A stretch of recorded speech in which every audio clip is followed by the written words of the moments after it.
It's smart.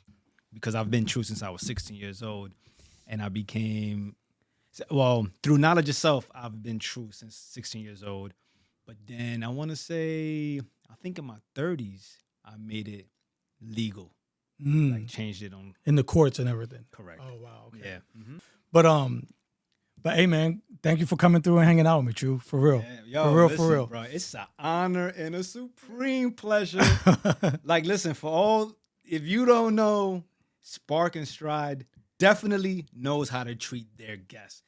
He's not paying me to say that. I'm telling you, like, it's been an amazing experience, my brother. So thank you so much for the invite. Yeah, man. Thank you, man. Like, so I want to tell you how I got in touch with you.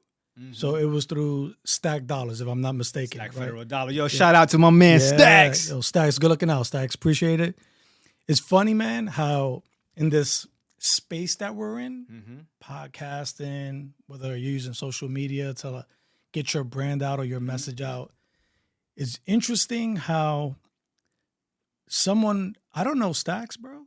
I don't know that guy. I've never met him.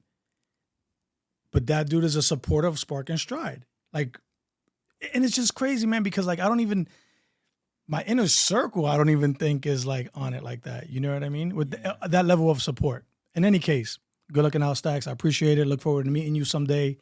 And in the meantime, you know, I'm here with True, and it's good, man. It's good. It's good stuff. So yeah, and it's amazing how like through what I call divine synchronicity, not to get all weird or mystical or nothing like that, but organically that happened, right? And it came from pure love intention, because me being a good brother to him, and also the fact that he respects and appreciates the work that I do, he saw the work that you're doing and was like, yo, I gotta, you know, combine these two men so that they can work collectively. Right. So now you got two people who don't know each other now meeting. And I truly believe, I know I said this over the phone, but now I'm going to say it live on air so that it's documented, bro, that this is just the beginning of many more powerful things that we're going to do together. Oh, man. Brother, I couldn't agree with you more, brother. I could not agree with you more. I think also, man, like, so I've been like in a weird space over the last like few months. And the space constitutes a few things. So I left the military after 24 years, and then I started Spark.N.Stride at the tail end, right? It's something when someone is like, call it reinventing yourself or whatever it is, right? The folks in your immediate circle, supervision, or the folks that you work closely with, they see you in one way, but you know for yourself, man, there's so many facets to like what I'm able to do. I'm creative. I'm all these things. I'm a military member. I'm decorated military service member. I'm a father. I'm a husband. I'm a family man. Like it's all these things. And people kind of like, but in their own right, put you in this box. Let's just call it that. But then when you start like expressing yourself, or you start coming out of the box that they've put you in, you didn't put yourself there. They put you there. And I don't even think it's like a purposeful thing. I think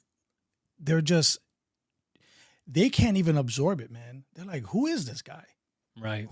I've known this guy for 8 years. I've never seen this part of this guy. Like you know, you get what I'm going with that, man? So going back to like what I'm getting at is like being in this space, like I'm trying to get used to this new Mach, if you want to call it that, right?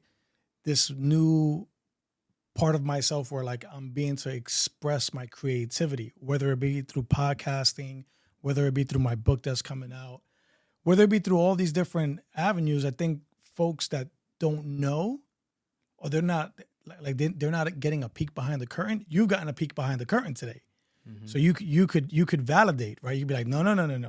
Like, let me tell you what that's about. You know, it's just interesting because I feel like for the most part, a lot of my, I wouldn't say relationships, I would say connections, the connections that I had to some folks, for the most part, I'm not in contact with these folks anymore. And it's sad, right? Because we share this like camaraderie, this passion for service, and in the Air Force, like service before self is one of the core values, right? And now it's changed. It's no longer that. It's now this. And this is what it is. Right? Yeah, I totally relate to what you're saying on every level. Yeah. You know, because I've experienced similar things where people seen me in a certain light, and I want to be honest and say that I wasn't always this positive person. And still to this day, I'm not always a positive person, right? That's my intention, and that's what I strive to manifest every day in my dealings. And whenever I get off track, I do something about it within myself, in my mind, my heart, and whatnot. But I think ultimately, whatever is going on with people, I think that it's a sign of their lack of growth. Because if they grew, then they can actually detect the frequency, energy, and vibrations that you're coming with. And that's no disrespect to any of your loved ones or any of my loved ones, because I believe that people should be happy, wherever they are. If you're happy, then you're good. I wasn't happy. I wasn't satisfied with my life, so I did something about it, and I've been working on myself, and I'm still. This is a lifelong journey, and I always say this to people: like, I love my family, like my blood family, you know. But for me, my real family are those who have the same goals, the same energy vibration. You'll hear me say those words multiple times. You know, we're on the same path. For me, that's my family also, because I have family members that we actually are not on the same path. We don't share the same values and principles. So that's my family because we share the same DNA, and I respect that and honor that. But for me, I feel more connected to those that I vibe with. And I consider them, if anything, again, no disrespect to anyone, more family than anybody else. And you mentioned like even people you grew up with. I find that a lot of my support actually comes from people that I didn't grow up with. You know, there are people that like been there since day one. Like you mentioned Stacks earlier. He knew me since I was a drug dealer, since I was stealing cars. He's been there since day one. My man D1 from 10th and 23rd, and a lot of my other brothers from 10th Ave and 23rd, they all support me.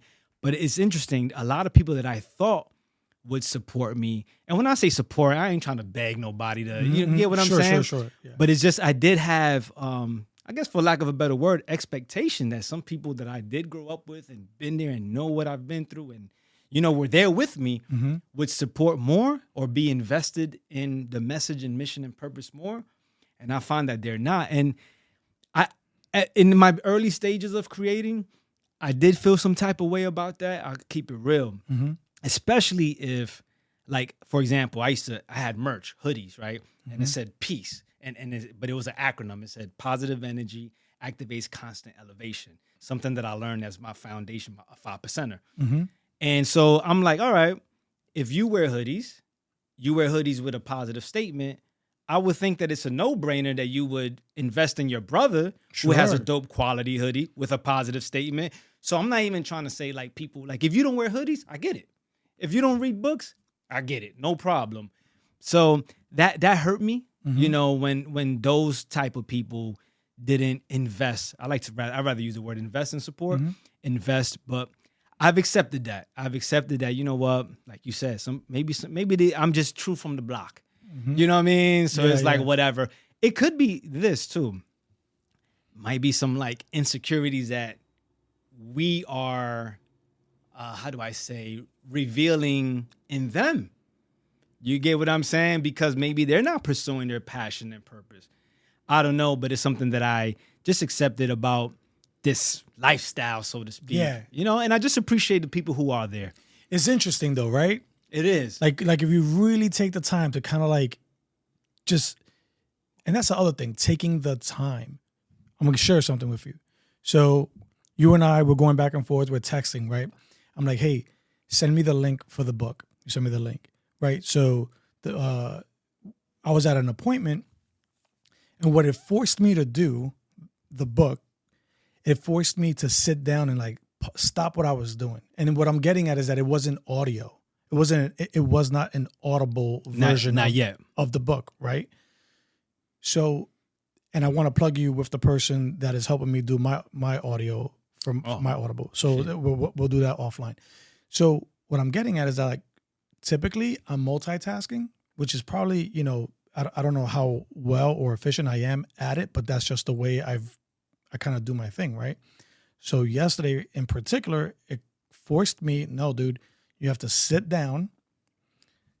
I have no ear pods or anything, and you have to read. So I have the book on my phone and I'm reading, right? And I'm just like thinking to myself, man, this person, True, this is the kind of person that I want to collaborate with. This is the kind of person I want to like brainstorm with. And not just him, people like him, right? Because here's my thing, dude. So my entire thing with Spark.N.Stride, my mission, right? My mission is to just motivate someone else in whatever passion they have. It's just some motivation, right? Like, hey man, I don't have a video background. I don't have an editing background, but I taught myself. I learned. And I kind of like pieced this together. Look at what I created, right? You can do the same thing. So what I'm getting at, as we're talking about the folks' support or non-support or lack of support for whatever the case may be, I always think to myself, the people in my life, my wife, my family, her family, dude, there is some amazing people that I'm directly connected to. If we would all just come together, I could guarantee you, dude, Spark.N.Stride would be a known podcast. Let's just say that, right? I just think that collectively, man, everyone has all these different skills.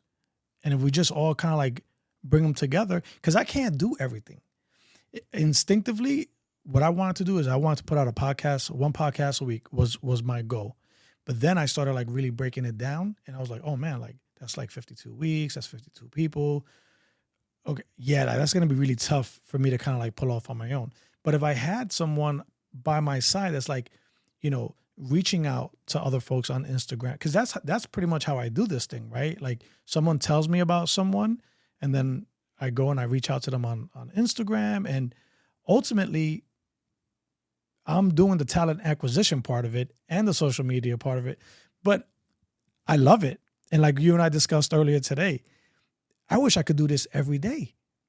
Like my goal right now is to get myself to a point where I can do this every day. And I want to work with like the next generation of creator or influencer. There's a young girl or a young guy somewhere who may see this on YouTube or whatever the case and is trying to figure out how do they do it, but maybe they don't have the budget or the space or maybe the spark, right? So they see what we're doing, what we're talking about. You're a family man, I'm a family man. It's a little different for us, right? Like this is like a young man's game for the most part, But I know I'm all over the place, True, but just please stick with me, bro. I'm with you because I communicate the same way. Yeah. So, okay. So we have a lot in common. Dude, so like, and we do, right? So I'm a huge hip hop head, right? Yeah, me too. Grew up in Brooklyn, grew up in the inner city. That was salsa and merengue was the first thing I was introduced to because that's my family's generation. Mm-hmm. But I'm an 80s baby. Mm-hmm. My mom was on heroin. We're homeless. We're in and out of shelters. So hip hop has been the soundtrack to my life.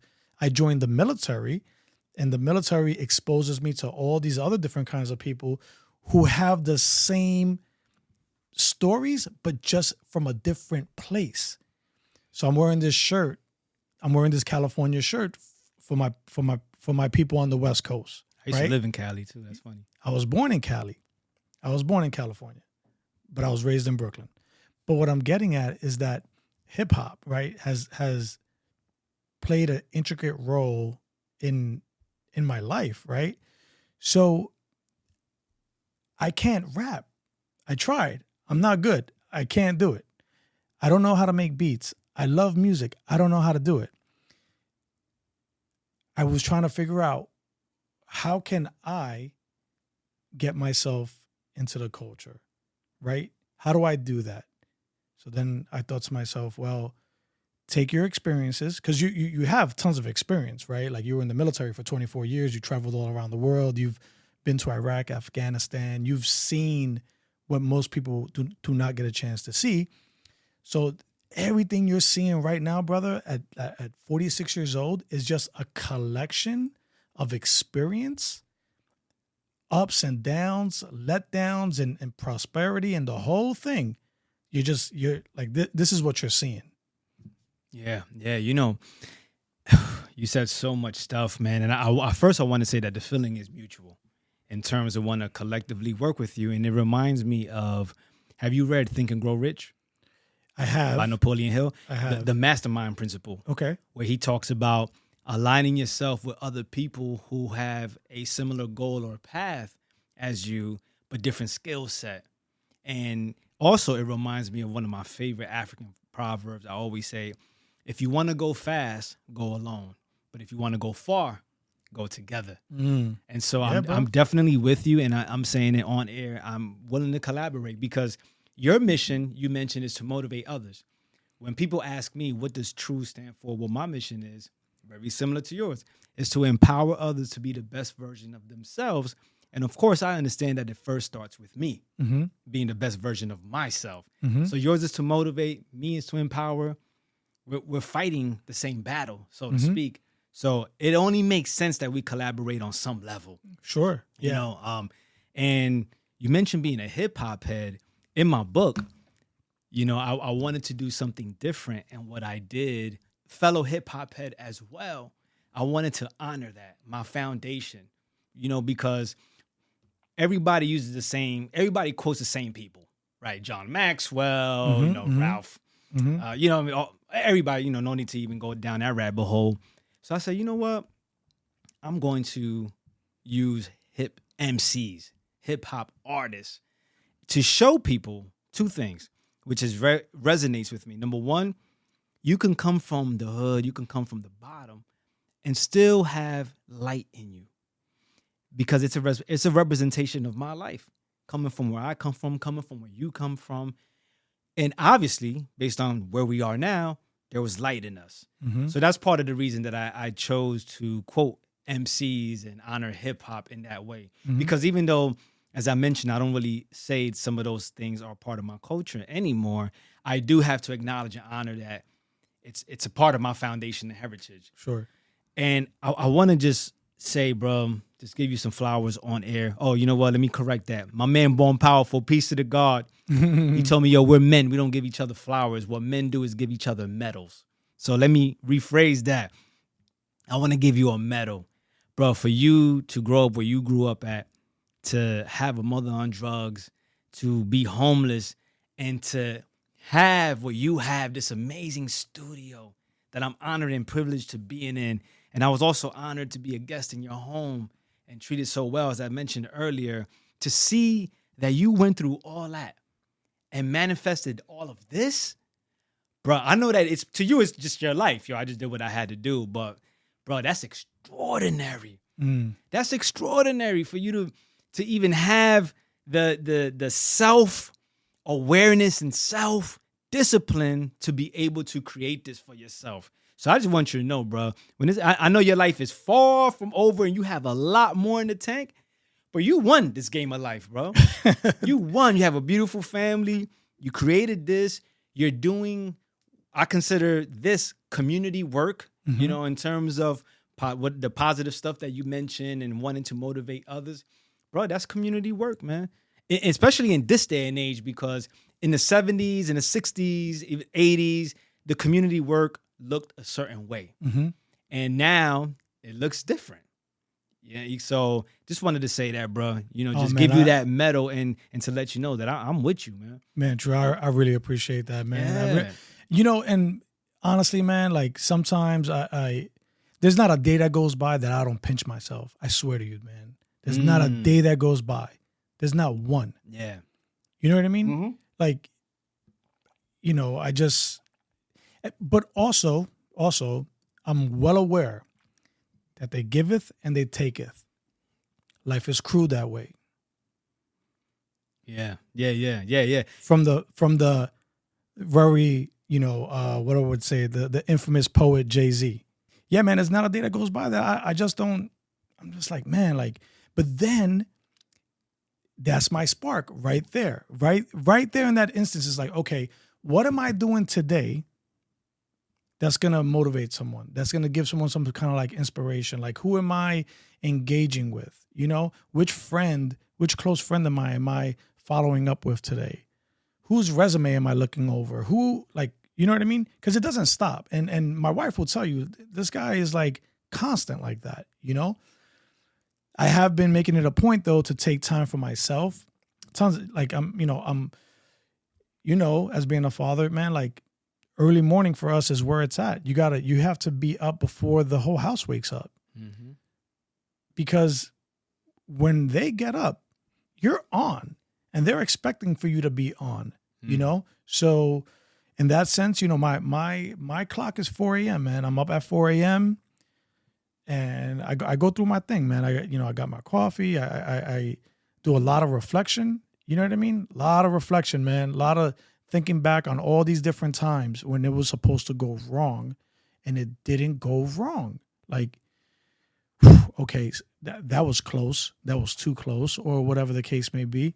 But yeah, man, it's not a day that goes by that I don't kind of like take the time to just show my gratitude and just also, I think it's important for us as men to really find that space within yourself when you could allow yourself reflection and gratitude. You need that because the way things are set up right now, things are so fast, they're happening so quick. Man, you could so easily get lost in the sauce, man. And then you turn around and you look up and you're like, man, like, where did the time go? Yeah, and it's interesting you mentioned like things that could have gone wrong. The interesting thing about my life, bro, is that a lot of things did go wrong, and it could have been worse. It's always, listen, I'm still here in front of you, so it could have been worse. However, somehow it still ended up right. And I was reflecting on that, and I was actually going to do a video about that. A lot of times people ask me like, yo, True, what's your biggest regret? And I could definitely give you a long list. Not taking school serious, having children at a young age, investing in the wrong relationships. I can keep going and continue. However, I realized that all of those things help to mold and create the man that I am today. Even having children at a young age. When my daughter Lanasia was born in 1999, peace, baby girl, she was the spark for me to start making my transition away from the streets. So even though I can say, wow, I shouldn't have had children so young, had I not had her, I don't know where I would be, because the truth is, I loved her more than I loved my own life. See, I didn't care about life. Like if I got killed, it is what it is. And I'm not saying that to sound tough. That was really my mindset at the time. If I had to go to do time, listen, I'll give you 5 years. Anything more than that, I'm going to DR. I'm running and going to DR. You know what I'm saying? Yeah. And so that was really my mindset, and it was fixed. But thanks to her, and I have 5 children. I love all my children, but she was the first one. So she's just the one that sparked that. I was able to make my transition after, it wasn't an overnight process. Obviously, I caught a big charge, and even that helped, like, oh, snap. I had a vision that came to me. But I say that to say that for anyone who's listening, even if your life is going wrong, number one, it could be worse. Remember that. But also, if you're continuously growing as a person and really striving and being intentional about your time, about the people you surround yourself with, and of course, your actions, that even the wrong turns can somehow lead you to the right place, is what I'm saying. And so life is interesting like that. That's why we need to keep fighting as men. Sure. And life is tough for me still, even in this stage of life, because of some of my choices. It is what it is, the power of choice. Some of my choices that I made in the past. And I'm dealing with that. Mm-hmm. But again, maybe if it wasn't for some of those choices, maybe the message that I have wouldn't even exist, Mm-hmm. because it is experiencing life the way I did, and having to learn and read some of the books and reflection to get some of the insights, and having to connect with certain people that gave me the mindset that I have. So that's the interesting thing about life also. Yeah, man. That is so. You get what I'm saying? Yeah, no. Like the way it unfolds. Yeah. And then the other thing too, man, is like, you may think you made a bad decision, right? You may think you made a bad, appreciate it. You may think you made a bad decision, but to your point, look what happens after. Like, so in the military, they have us, when you make it to like high levels of like supervision, they talk about the second and third order of effects. So as a leader, you need to be good with the fact that you can make the decision. You can say, hey, this is what we're going to do. But you have to think about the second and third order of effects of what you're telling the people who follow you to go do. Wow. So you're, and pardon me not to cut you, I take everything as a learning lesson. So even though you're talking military talk, for me, I'm like, I can use that in life. Mm-hmm. So it's about thinking about all the possibilities that can happen. Sure. Right. Okay. Given the circumstances, right? Like, hey, look, like, and it could be something what we would call like a little bit like not too serious, like minute. That's minute, that's small.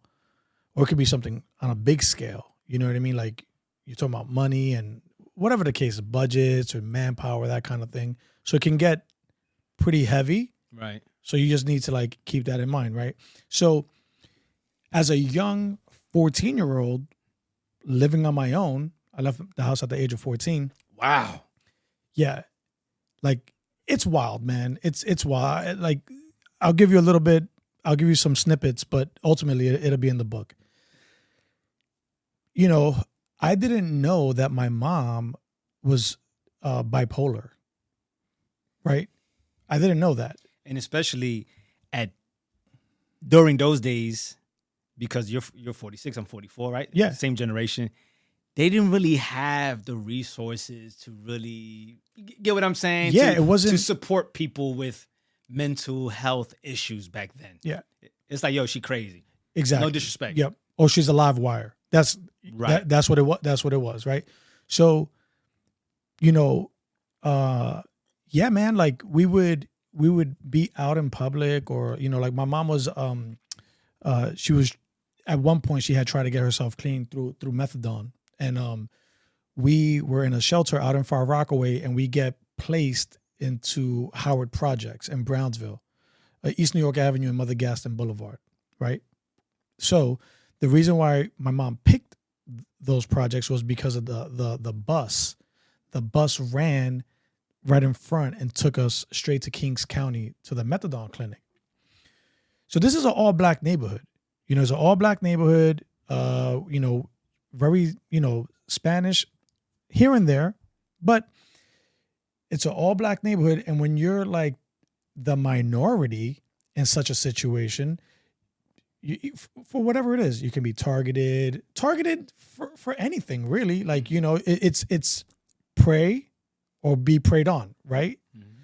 In that sense. But with my mom, man, like, she would flash, dude. Like, we could be on the bus and someone say something wrong to her and she'll spaz out, and like there would be a fight on the bus as we're on our way to the methadone clinic. You know what I mean? So I grew up with this like instinctive thing that it can go at any time. It could go from 0 to 100 at any time, which is one of the reasons why, like, it's silly, but like I don't wear flip-flops in the city. Or when I'm out with my daughter, like doing things, like I don't wear flip-flops. I wear sneakers and I tie them up, because that's like drilled into my head that at any given time it can happen, right? Mm-hmm. Things can go wrong. So going back to the whole mental illness part of it, like I had no idea she was bipolar. My thought was that monthly, my mom would go through her menstrual cycle and she would be in a bad mood and I would get kicked out the house because she was like going through whatever she was going through. Little did I know was that she was bipolar. Wow. So this one particular day, you know, like she flashes on me and, you know, I already know the whole drill, like get out of here, that whole thing. And I remember I walked from Brownsville all the way to East New York to like Livonia and like Jerome, to where my girlfriend lived at the time. And dude, I cried the whole way. It was like a 30-minute walk, 40-minute walk. It was cold. It was like February. I walked and I just told myself, I said, I would never come back here. I'll never come back. I was 14. It's like, I just won't ever come back here. I'll never go through this again. I'll never be kicked out of anywhere. And yeah, man, I went and got like I always worked, so I went and got like I rented a room. My girlfriend at the time, her mom plays the numbers, you know, like the illegal numbers in the hood.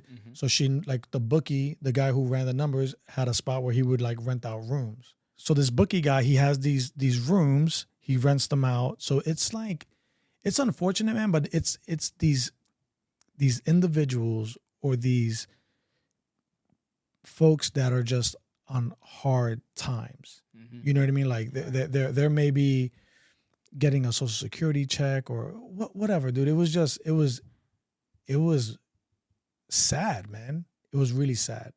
So my first night in this room, there's nothing in the room. It's a bare room. There was like maybe like a drawer and a bed with a mattress, no sheets, no, and a chair, maybe none of that.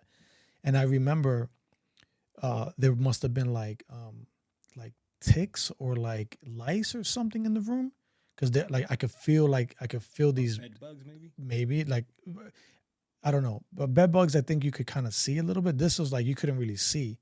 So I just remember like that first night I didn't take my clothes off to go to sleep. Like I put a hoodie on and I put the drawstrings as tight as I could, and that's how I slept that first night.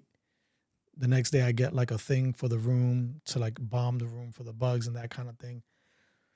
From there, again, someone else puts me in touch with someone else, and this person has a building and they're renting out rooms in the bottom of the building. They have rooms framed out. So I was only in this, insect infested place for like a week. And then I get, a plug for the other place.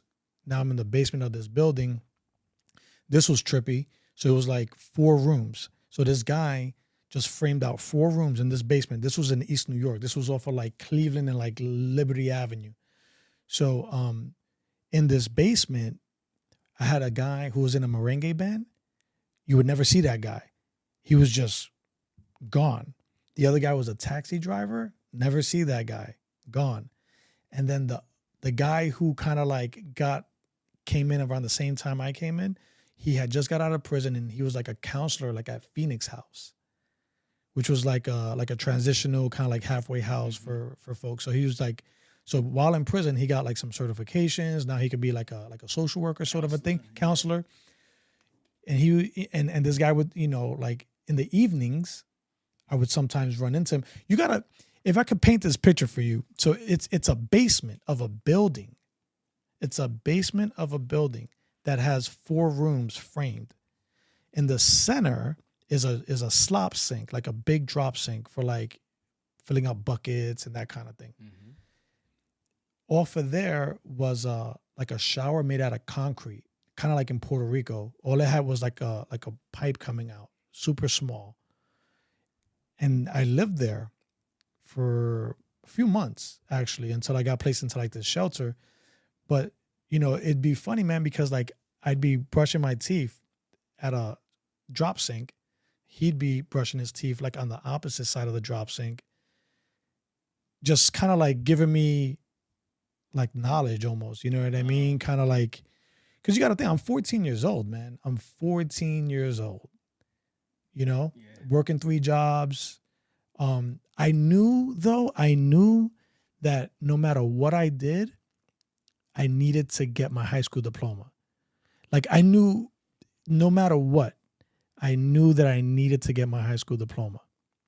So my mom, didn't graduate from high school. She got her GED. And I remember how proud she was when she got her GED. And she would just always tell me, she's like, look, no matter where this life takes you, you have to graduate high school. And you know, like it kind of like stuck with me. And that's how so through all the nonsense, the shelters and the this and the that, like I knew how important it was. And funny enough, had I not gotten my high school diploma, I would have never qualified to get into the Air Force. Some years later, you know what I mean? Yeah. So my bad, bro. I don't know if we're going all over the place or whatever. No, I'm with you. I wanted to ask you this when you were telling me. Do you remember, like maybe like what's the main lesson that my man at the counselor, like, is there any like main lesson that he taught you that you remember? I'm gonna keep it a full stack with you, True. Like he gave me some lessons, right? He gave me some good info, but bro, he was giving me knowledge and giving me info, right? But at the same time, he was scheming on like robbing like a dental office that I guess like some chick he was talking to worked at. And I guess like there was like some sort of like, it wasn't like now, everything's electronic and tapping, like there was like actual cash. Right. So I'm like, it was funny to me because he's giving me like this life experience, but then he's also telling me like, hey man, like we could go pull off this heist. Right. And I'm like, right. I think about that now and I'm just like, I don't even remember the guy's name, bro, to be quite honest with you. Yeah. But to answer your question, what I took from it, right? What I took was that not that I didn't want to be like him, right? I did not that. But I thought to myself, man, I have to figure this out because I cannot be brushing my teeth in a slop sink as a grown man. That can't be it. You know what I mean? So maybe not so much in telling me or more in sharing the experience. I kind of like piece that together a little bit. Yeah. If that makes any kind of sense. You know, again, something else that we have in common. I didn't have it rough like you. Not that rough. I'm from the hood. Definitely did some things, but my mother was you know, she worked at a factory and she did her best. She wasn't on drugs and she wasn't bipolar. So by no means am I striving to say it was as tough as your situation. At 14 years old, I had a spot to stay in. However, something in common that we have, I would say, is this instinctual insight, I'll say, that there's more to life.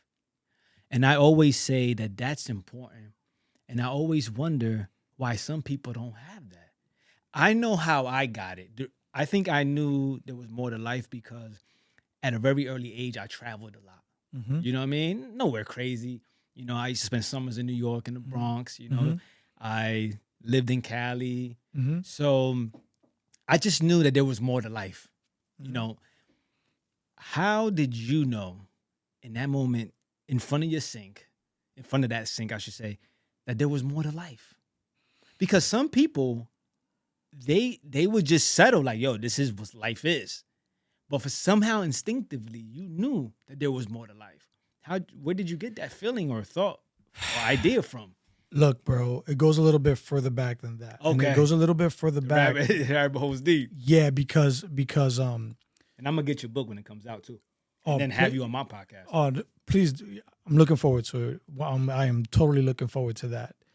So to answer your question, man, so like my mom gets introduced to heroin when I'm 4 years old. So our life like literally crumbled. Like, you know, so when I was 5 years old, I never got sent to school that entire year. I wasn't sent to school because my mom had just got hooked onto heroin and I was like attached to her hip. So I'm going with her like wherever she's going. You know what I mean? So the survival instinct started at 4. The survival instinct started at 4. And dude, like, you know, I think it's wild being a father now because like as my daughter's like making these strides and she's like, you know, growing, and like I feel like I'm living with a different person every 6 months. I'm like, who is this person? I can't help but look at her and then think about myself at that age. You know what I mean? Yep. I totally know what you mean. My son is 19, Malcolm. And I'm like, yo, I had a baby at that age? So it's like that, right? Yeah. Just like that, man. So the survival part of it started very early. So to answer your question, when I'm brushing my teeth at that drop sink, I'm not thinking about there's more to life. I'm just thinking about survival. I'm not thinking about, I was clueless to the outside world. What was the outside world? My world was Brooklyn. I didn't need to go anywhere else. Everything was right there. You know what I mean? Yeah. I remember when I turned 16 years old, I became a lifeguard for the Parks Department of New York City. So my first day, so I get assigned this, they're like, hey, you have to show up here. They write something on a paper. So I have an idea of where it is. So ultimately, you know, I'm asking a cop for like directions when I come off of the train. I was way off. So I had to walk, you know, quite a distance. But dude, that was my first time having a purpose to go into Manhattan. I never had a purpose to go into Manhattan. For what? Never. So now I'm in the city. So now I'm being introduced to the city at the age of 16 because I'm going into the city every day, right? I have this job. I'm working at a pool down in Soho, right? The pool was on Spring Street and Thompson, right in the middle of Soho. You'll get a kick out of this, dude. And by the way, anyone who's watching or listening, all this shit is true. Like, I can't even make this up. I can't. I'm not that creative. So, first day of work as a lifeguard, I show up. The park is closed off. They're like, hey, you can't go in there. So as I figure out what's going on, they're shooting a video in there. They're shooting a video in the park, but I have an ID. I'm like, no, I work here. They're like, okay. So now I'm in the park because the pool's in the park, but it's Mace, Diddy, 112, and Mace is shooting a commercial for Foot Locker. So it's crazy, dude. Like, so I'm in the park because I work there, and my whole day was literally watch this. It wasn't even a video. It was like a photo shoot for like Foot Locker or whatever. You know what I mean? So that's like my introduction into like being in the city, right? And it's just like, whoa, like crazy, right? Like, you know, I don't know if you want to talk about any Diddy stuff or whatever. Like I don't mind, you know, but whatever you want to talk about, I'm here. But you know, I'll say this, man, and I don't want to get off on a tangent or anything like that, but like, you know, say what you want, you know, the man like is just an icon within the music industry or however you want to like equate it and whatever big words you want to use to describe it. What it did for me at that age was I just figured like, wow, like this is someone who's doing it, right? Like it was the first time I seen anyone of like color successful. I think a lot of us, you know, like Bad Boy, Biggie, 112, like that whole thing, right? So it's why I have this on here. You know what I mean? It was all a dream. That like because literally it was all a dream. I slept on the trains. I envisioned what my life would be like outside of outside of my suffering or outside of this survival thing that I was going through, you know, yeah. like what happens when this is not it, you know? And in regards to being positive, like you said earlier, dude, anything I did in the military, as bad as it was, bombs coming in, Afghanistan, Iraq, you know, working 12, 14-hour days or whatever, being out in the field, it's raining.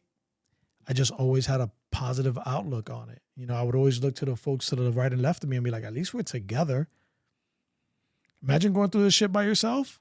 You know what I mean? Yeah. Like, at least we're together, you know? So, yeah, man. Sorry, bro. That's powerful, man. I once heard a quote. I actually mentioned it in my book, you know, Word Up. I went to a Jay-Z concert and he said, act as if everything that's happening to you is for your benefit. And it's interesting that you say that about your positive outlook, because it's something that I've strived to do myself and adapt. I'm not always the best at it. You know what I mean? I do keep it real with people. You know, some people, oh, you know, I'm Mr. Positive. And I'm honest with them. Like, no, that's intentional. Putting positive energy out there. It's not to ignore the negative. I think that we can extract a lot of lessons from the negative. You know, if we channel the energy the right way, you know, just keeping in the context that this is happening for a purpose. I can learn from it and I could become better because of it. Mm-hmm. And you're a living, breathing example. And I think that, you know, my life is a representation as well. I think we just can't give up, man. We got to be strong. We got to be strong. And if you survive it, then you can make it better. And patient. Be strong and patient. That's because the other part. Be patient. Yeah. Something that I learned in Brazilian Jiu-Jitsu, right, is that sometimes you're going to be in a position that's just whack. You know, the person may have you in a choke, let's say, and all you can do is this. Just put your hand in and tuck your chin a little bit, and you're like, damn, this sucks. I can't barely breathe. But you're not knocked out. You're not choked out. It's just super uncomfortable. And you have to be patient while you're reading the situation, meaning his body movements or whatever, or the clock may run out. And obviously in real life street fight, you don't have that luxury, but we're talking about Brazilian Jiu-Jitsu. I learned from Brazilian Jiu-Jitsu that sometimes you're just going to be in a position that just sucks, waiting for your moment. And that's life. And that's why part of my message specifically to the youth is the message of it's going to be tough. And, you know, you got a lot of people like now, for me, it's a lot of fluff talk. Life is great. It'll always be good. Don't worry about it. You know, just be positive. My message is, yes, be positive, but guess what? Life is tough. You got to be strong. Work hard. You know, I also talk about being still. You mentioned earlier about taking the time to be still, resting. I, at one time, did not appreciate and honor rest. I felt like if I was resting, I was slacking. But it wasn't until I read a book about rest, and forgive me for not remembering the title of the book, but the book taught me that resting is actually a huge part to performance. You know, to keep it real simple, the better you rest, because sometimes it's not about how long you rest, it's the quality of rest. Sure. The better you rest, the more you can perform. So, that caught me because I'm a man about performance. So I was like, oh, wait a minute. This will help my performance? And that's when I started to honor rest and realize like the whole sleeping for suckers and all of that. Yo, do not listen to that. Sleep is not for suckers. Make sure you get quality, good rest. Helps your mind, helps your body, and a whole bunch of other health benefits. But yeah, man, to me, ultimately, it is about that context for life. I'll tell you where my rest. So I got put on to like the whole importance of rest and sleep. Maybe I'm 46 now. Probably I'd say like in my mid 30s, kind of. So maybe like 10 years ago, kind of like, okay, like now I'm being schooled to like how important that is. Dude, I'm so addicted to like figuring out like my sleep patterns and everything. So about 6 months ago, I started doing yoga. So I started doing hot yoga. So finally, I love hot yoga. Oh man, like I swear by it. I haven't touched the weight in like 6 months. I just started on the weights again like 2 weeks ago. But so for the past 6 months, that's all it's been. Just hot yoga in the evenings and focusing on just being still, because it's hard. It's hard if you're not used to it. It's hard to be still and to learn how to meditate and that kind of thing. If you don't come from that, like who teaches you how to do that? I wasn't taught. I mean, of course, like you could go on YouTube, you get some videos, you could read some books, but in terms of like someone showing you, like no one's ever showed me that. But now I'm being introduced because I'm going to these classes. So man, like on a good week, four nights, every session is anywhere between like 600 to 700 calories burned. Wow. Yeah. You know what I mean? And it's cool because there's like a portion of the class. The first 10 minutes is almost like getting comfortable and getting grounded. And it's a meditative, like 10 minutes, I call it. It's like the warm up. And then the last 10 minutes is like, you're also in a meditative state where you're kind of like bringing your heart rate down. You're aligning your breath because it's hot. Your body's hot. You're sweating and that kind of thing. I wish I would have known this 10 years ago. Did I know about it? Yes, I knew about it. But did I know the benefits of how it would make me feel? No, I didn't know that because I didn't take the time, right? You mentioned something in the book. Let me go through my notes real quick, man. I had no clue what I was good at and what I wanted to be. Mm-hmm. Dude, this is exactly what I'm telling you about. Like, I didn't know that any of this stuff, I knew it existed. I didn't know how it would affect me. So here on this platform, anyone who's listening, man, like, yoga's good for you. Hot yoga is even better for you. You know what I mean? And if you could carve out some time to get yourself into that space and figure out that energy that you have inside, man, it'll do wonders for you, you know? Yeah, and I think hot yoga and regular yoga, and if you're not comfortable with the word yoga, we can say extreme stretching, right? It's so important. It's so important because number one, it works out the involuntary muscles as well. See, I go to the gym. I'm a gym enthusiast, calisthenics, all of that. And I can tell you, there's people that I know that could bench 350, all of that. But then you put them in the downward dog position, that's a yoga position for those who don't know. They'll start shaking, right? Big muscles, strong. It's because of the involuntary muscles, the fibers. Life is about yin yang, right? You have to find a way to harmonize all aspects of that, in every aspect of our lives. Mm-hmm. And so the other thing about yoga too is that you have to study life, especially us men, right? The older we get, our bones become stiffer. Mm-hmm. Our muscles become stiffer, especially, depending on your job, you're sitting, mm-hmm. driving, all of this. So what yoga does is to assist us with or combat and be proactive with the effects of that, which happens naturally, so to speak. I'm hesitating using the word naturally because I do think that if we're aware of these things at a younger age, then it doesn't have to happen. Mm-hmm. But if you don't do these things at an early age, then yeah, it's going to happen. So it is what it is. The other thing about yoga and meditation, it's an opportunity to be in tune and connected with the body. And I think that in this day and age, especially like with the cell phone era, technology era, it's tough and challenging to be in tune with ourselves, that we experience while we're in those postures. And you mentioned meditating. I've been meditating for about 15 years. Oh, wow. You know what I'm saying? Yeah. How'd you get put on? I think it's through, I'm going to call it, for lack of a better word, the black conscious movement, mm-hmm. and starting to tap into that and starting to, and I began to be introduced to spirituality from that perspective. And then eventually it led to other doors. Mm-hmm. And then I learned about meditation and, mm-hmm. and whatnot. And the pinnacle, I'm going to tell you a little story, and this is me, bro. Like, I ain't with that crazy stuff.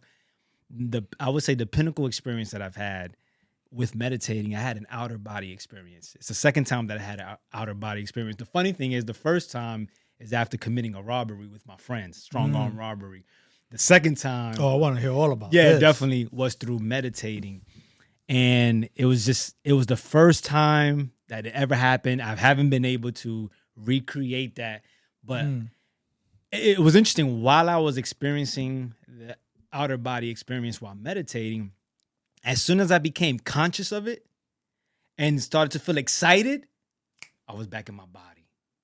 It was like, I don't know what it is. Like, when I became conscious and started to react or respond to the experience, I lost it instead of just being, which I wanted to just say for anyone who thinks that maybe this whole mystical stuff is whatever, meditation is just being present. At the end of the day, You could be walking and meditating. It's just about being present and not allowing your mind to control you.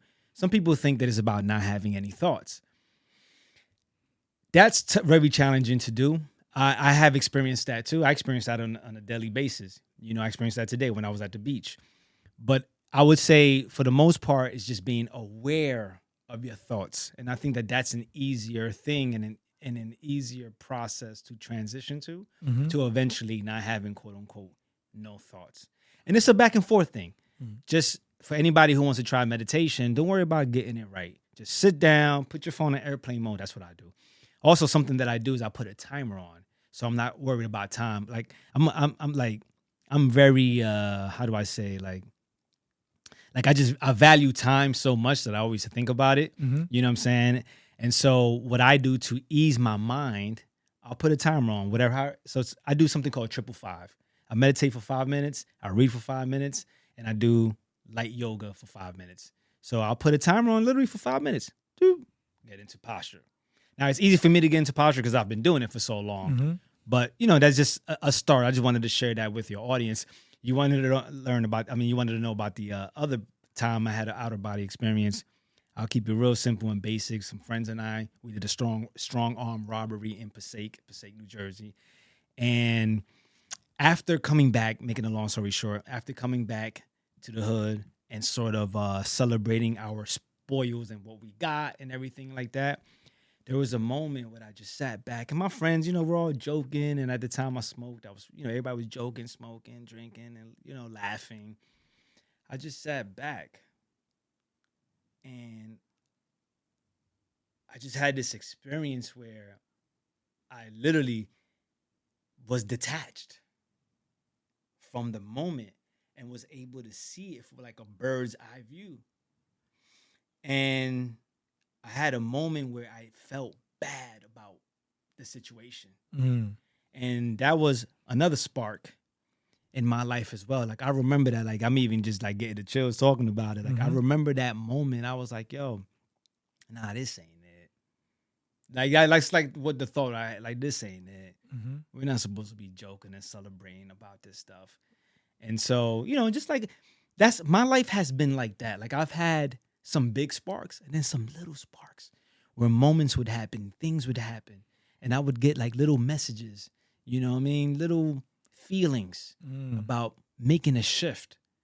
And I would store it and sometimes take action right away.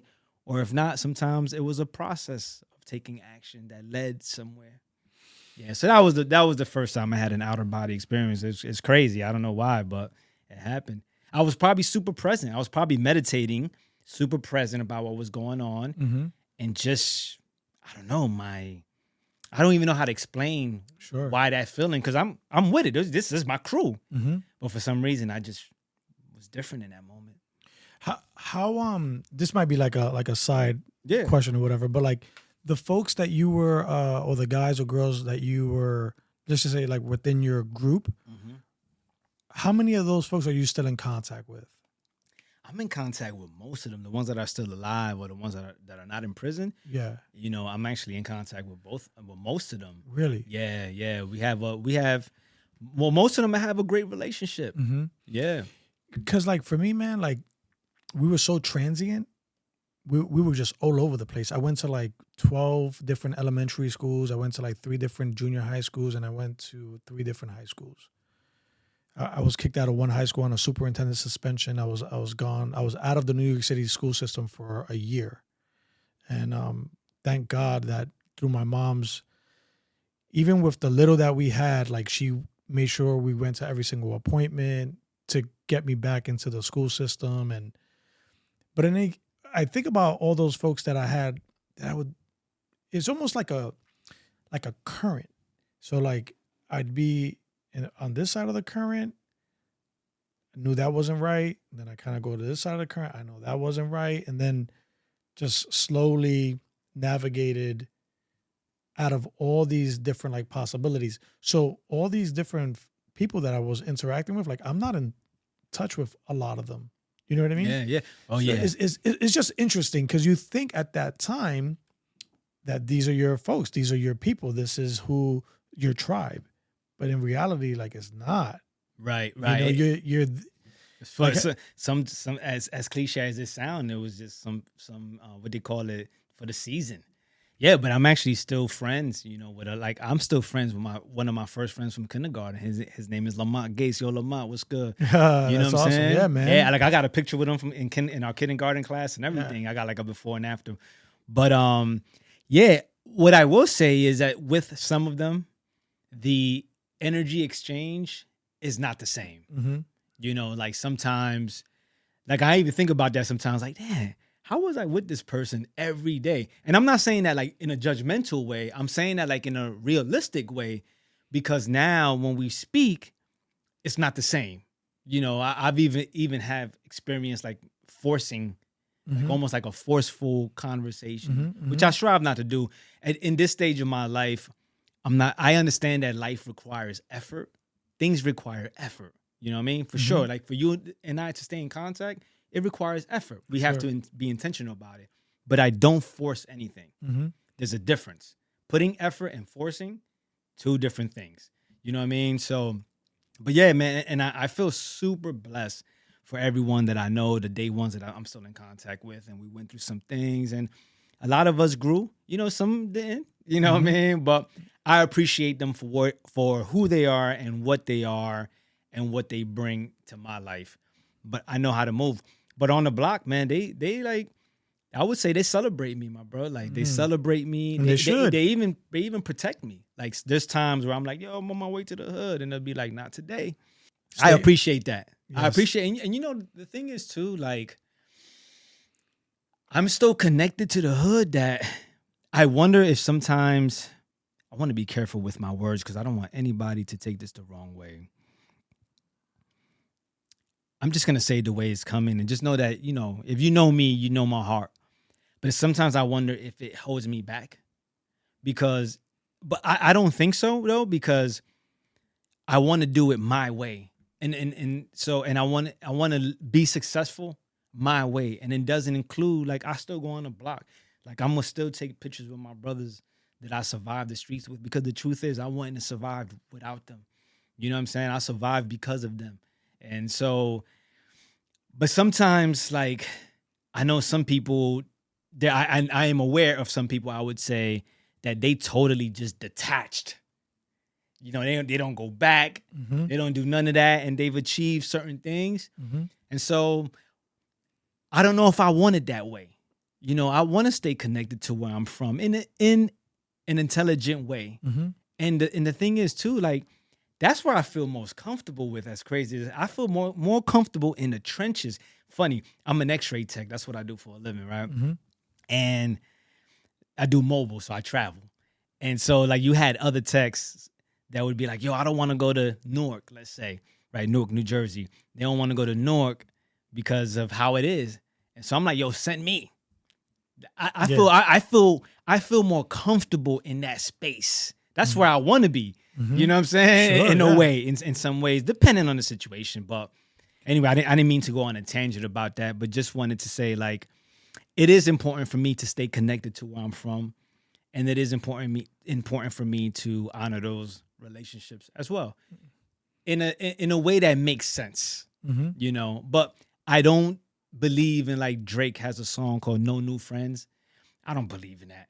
I definitely don't believe in that. Like, and I know the difference between a friend and an acquaintance. Sure. But absolutely not. You know what I mean? Like, for me, I'm on a path, and my path is you talking about being all over the place, bro. My path is the same way.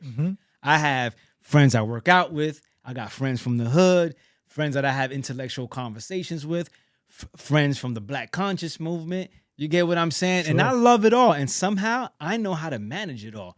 But then you have people like my wife, right? She has, like, a very small circle. You know what I mean? She's like, yo, I don't know how you do it. So listen, this brings me joy. This is how my life is. And I'm juggling it the best way I can. Are you like a June baby? Is your birthday in June? No, November. Yeah, next month, November 24. Because I'm a Sagittarius. Yeah. Sagittario. Okay, because I was thinking, like, I was wondering if you were like a Cancer. Oh, okay. Like Cancer, like Not a Cancer, but like Cancer. No, I know what you mean. The sign, the zodiac sign. Yeah. Because of what you're saying. Yeah. Like, you know what I mean? Now if you study the zodiac, they say Cancers are really emotional.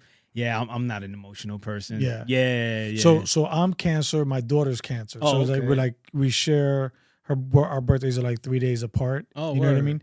But like for me, I'm okay being out with everyone. I'm also okay with being inside. Yeah. You know what I mean? Yeah, but we love hard, bro. We love with our heart on our sleeves. You know what I mean? It's very hard to like hide our emotions if we're, you know what I mean? My man Bumani's a Cancer, man. Shout out to Bumani. Very loyal.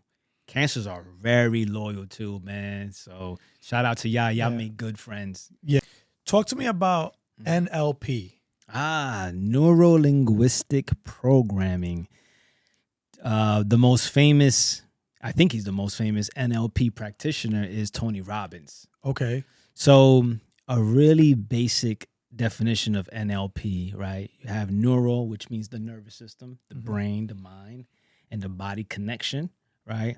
Linguistic, language, and then program, right, is how the philosophy behind it. And so what NLP specifically is, it's the mind and body connection and language of it's a system of how to be, I want to say the best version of yourself, but perform better in life. There's a term called states, how to be in a better state, right? So if you're in a depressed, I was about to call it state. So if you're depressed, right, that would be considered a negative state. And so there's a methodology and things that you can do to get out of that state. A really basic example I like to give. And first, right, let me ask you, if somebody lacks confidence, right? If they lack confidence, what's their physical posture like? Could be a number of different postures. Right. Just give me like maybe head down, shoulders. That's enough. Yep. Head down, shoulders in, right? So that's a prime example of how our state, right, lack of confidence, fearful, reflects in our body. So that's why the neuro-linguistic, right? It's a language that our body, I'm in this fearful state, and now my body's communicating it, right? And we know that body language is the majority of the communication that we do as human beings. So what NLP does is sometimes takes the physical route to assist with a mental state. So if you're lacking confidence and you're my client, because I'm a life coach, NLP practitioner, I would say, man, put your shoulders back, head up. All right, chest out. That's what's up, man. I might even be like, yo, do some push-ups, man, so you can feel stronger, right? You're like, what the hell? I'm like, I came to you for confidence. We're getting there. What I'm doing is I'm putting you in a more efficient and empowering state that will bring the confidence. You know what I mean? So we start, boom, chest out. How you feel now? Yeah. It's not to say like it's going to magically happen, but now we're working towards that state. So that's what NLP is. It's basically it's a methodology and system of how to become in a better state, depending on what your goals are in life. Yeah. So who put you on to that? How did you get put onto NLP? Great question. Studying. You Really? know, I'm a huge fan of personal development. Okay. I've been through many personal development programs. Okay. I'm going places, you know what I mean? Sure. I've spent thousands of dollars on working on myself, you know, in many different ways, you know, like therapy. I've been in therapy when there was still a negative stigma about therapy. You know, I've been in therapy, personal development programs. And so just on that journey, you know, it's one of the things that I found. You know, it's NLP, and I liked it because it's practical. You know, it's very practical. It's systematic. It just made sense to me. And then in addition to that, Tony Robbins practices it. So I'm like, well, if it works for him, sure, right? If it can give me a percentage of how much it worked for him, then it'll definitely work for me. Yeah, so that's how I discovered it. It's funny how you mentioned like the confidence part because so with my daughter, my wife and I, she's our only child. We had her late. So we're, you know, it appears that like at every stage or every level as she progresses, there's like some new challenges or something that we have to adapt to or that kind of thing. So, but for me, my thing with my daughter and how my parenting, whatever, gem or tact or however you want to like describe it, has been like her confidence. So early on, I've just always felt like, man, like we have our children as children for such a limited amount of time. Like we get so caught up sometimes in like the appearance of our home or whatever it is, like there's toys everywhere and this kind of thing. And I tell my wife, I'm like, this is a phase. This is a season. We will grow out of this. There'll be no toys at some point, like Indeed. she's only going to play with Barbies for a certain amount of time. She's only going to do these things for a certain amount of time. Yeah. But what I want to tell you is that when the day comes that ultimately they're no longer in your, I wouldn't say control, but when they're ready, our children are ready to spread their wings. My oldest is 25. I get it. Right. And we spoke about that earlier, and God bless, man. That's I couldn't imagine having a 25-year-old, Can't imagine what those conversations are like. We'll get to that though. Mm-hmm. What I'm getting at is that when they're ready to spread their wings or leave the nest or whatever it is, I feel that at least I can go back to the knowledge or the knowing that I empowered her to be confident. And whatever else, like we know that they're going to make mistakes. We know it. They're going to stumble. We just pray that it's not a mistake that we can't come back from or learn from, mistake. Right? Like there's certain things that, God forbid, right? Like drinking and driving, you hurt someone. There's nothing I could do. Like I'll be there for you, but ultimately there's nothing I can do. Mm-hmm. But I feel strong knowing that what I did for the majority of your upbringing was like instill confidence in you. Mm-hmm. Because when you're confident, man, like instinctively, man, you won't be a follower. Mm-hmm. You're not going to go along with the dumb shit. You're not going to just, or I would hope not, because you just have this level of confidence. Because it's a cruel world, man. It's a cruel world out there. And we can't be there at every single turn or decision-making opportunity for our kids. They have to kind of do that on their own. So I just default to the fact that it's the whole confidence part, Yeah. So we're big on the, my bad. We're big on, experiences and introductions to new things. And believe it or not, a lot of the stuff that I'm introducing my daughter to, I'm learning it for the first time too, because I didn't grow up being able to do these kinds of things. Indeed, but, yeah. I truly believe that confidence is probably one of the most important things.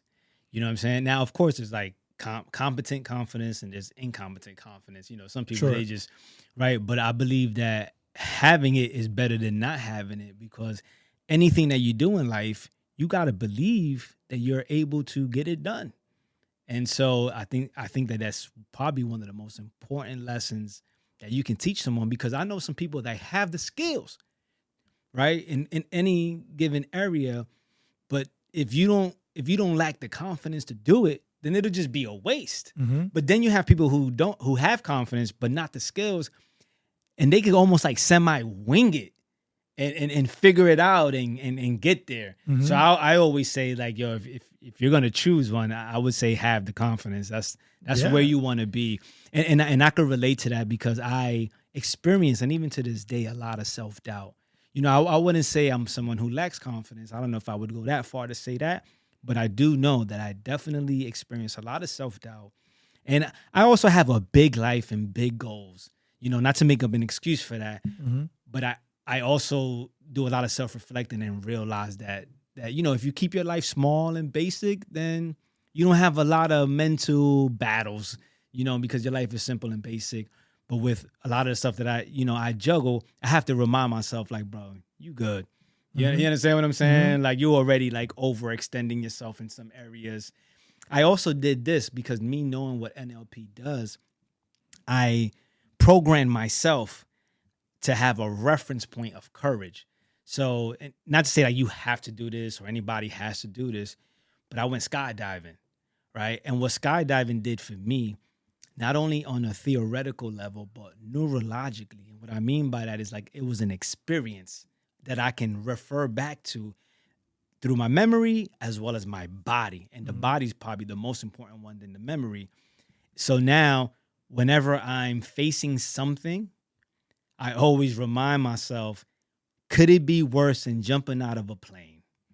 You know what I'm saying? Because the consequence of jumping out of a plane and a parachute not opening, right? Because there's like faith involved, there's courage involved, understanding like, yo, this parachute's gonna open when I jump out. Mm-hmm. And so, because for me, sometimes life is like that. It's like you're jumping out of a plane, like starting a podcast, starting a business, a new relationship, whatever. It can feel like you're jumping out of a plane. And so I think that there's certain things that we can do also to wire our own neurological system to have a reference point of courage, of faith. Like, last time this happened and everything eventually ended up working out. So you know what?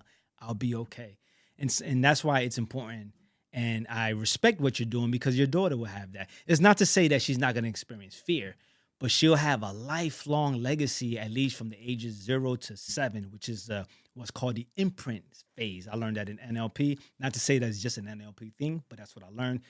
From ages 0 to 7, that's the most important stage of a child's development. Like things that happen in that stage and phase, they will take with them as an adult. A lot of our traumas come from that stage, 0 to 7, and we can use that trauma. I know I'm going, here and there. We can use that trauma as something for good or for bad. Like you've experienced trauma since 4 years old, right? Since then, you've been on survival mode. You're probably not in survival mode, not now. However, you use that in a positive way. You channel that in a way to get you where you are today. This beautiful home, this beautiful studio, this amazing town that I'm in right now. Because of your invite, thank you again. Absolutely, and so, what my wife and I, my mother, my wife and I, what we tell our children when we're building with them, teaching them, is this is just a tool for your toolbox. The toolbox is the mind, and whatever the tool is, whatever insight, knowledge, or whatever, it's just something for their toolbox. So you're putting things in your daughter's toolbox that she can choose, because life is about choice. Sure. To use if she, chooses to. Yeah, but confidence, bro, I think that's probably the most important quality someone needs to succeed. When I first joined the military, I didn't realize that my confidence was coming across as being cocky. And I was having such a hard time, especially when I got to my first base. I had been on my own since I was 14. I'm now 21 years old. And I think this you're also from Brooklyn. The personality's different. It's a different thing. Yeah, and brother, thankfully, and I tell you thankfully, there was someone who was not in my immediate chain of supervision, who kind of saw what was going on, started to mentor me. That was the first time I even realized that there was a word for that action. I never heard the word. I didn't even know it existed until I got into the military. But, just having this person mentor me, man, and just share these tips, right? And it was a bunch of different things, but things like, hey, show up 30 minutes before you're supposed to be at work, learn how to make a pot of coffee, leave 15 minutes late, and if there's nothing going on, pick up a broom. And I kind of just adapted those kind of things. Because honestly, True, I think had it not been for that experience or interest of mentorship, I probably would have been kicked out. I don't think I would have made it, is what I'm getting at. As far as you went, yeah. But then what it quickly taught me was that, in the military, we say perception is reality. The perception, dude. And then when NLP says that too, by the way. Perception is reality, right? So little things, man, it's just funny. Hey, man, you could stop and talk to people, because I worked, my first job was in the hospital. So you could stop and talk to people, but if you do it with a folder in your hand, it just looks different. So the perception is that you're handling business, but it's just the way the mind works. You know, if you leave at 4:30, just looks like you're leaving at the time that you're supposed to leave. But if you leave 15 minutes later, maybe you're not even doing anything really. I hate to say it like that, but now the perception is, right? Because all the cars are leaving the parking lot. Your car is still in the parking lot. It's just things like this, man. It's just, you know. Yeah, you know, it just speaks to, again, like the power of like how you use things, because that perception can be manipulated. You know, like you said, the person could be like not doing anything, but putting the image like the person is. Right. And so, yeah, man, it gets tricky. It gets tricky. You know, and it all goes back to the person. But one thing that you and I know, right, and I learned this in the nation, right, a penalty or reward for one ways and actions is the definition of justice. So to keep it simple, that's karma, that's consequence. For every action, there's a reaction. So if someone wants to manipulate, because anyone could use these tools. You can use NLP in a negative way. Sure. People use the Bible in a negative way, Sure. right? Or and so for the Quran, whatever you want to call. However, none of us can escape consequence and results. So the person that's staying 15 minutes late but's not producing, right? Mm-hmm. Eventually, people are gonna see that. You know what I'm saying? Sure. The person that's staying 15 minutes later and producing, like that person is gonna have different results. You know what I'm saying? That's anything at the gym, right? Anything you do more of, you're going to have different results, and results don't lie. So the manipulation of the perception can only work but for so long. You know what I mean? Then that cat's out the bag. Right. Yeah, exactly. That cat's out the bag. Eventually. Yeah. And I think that men like us, not to say that I'm perfect, anything like that, you got to look in the mirror. You know what I'm saying? And we don't even know like the effects of that on that type of person, you know, manipulating it. But I love that, man. If nothing going on, is pick up a broom.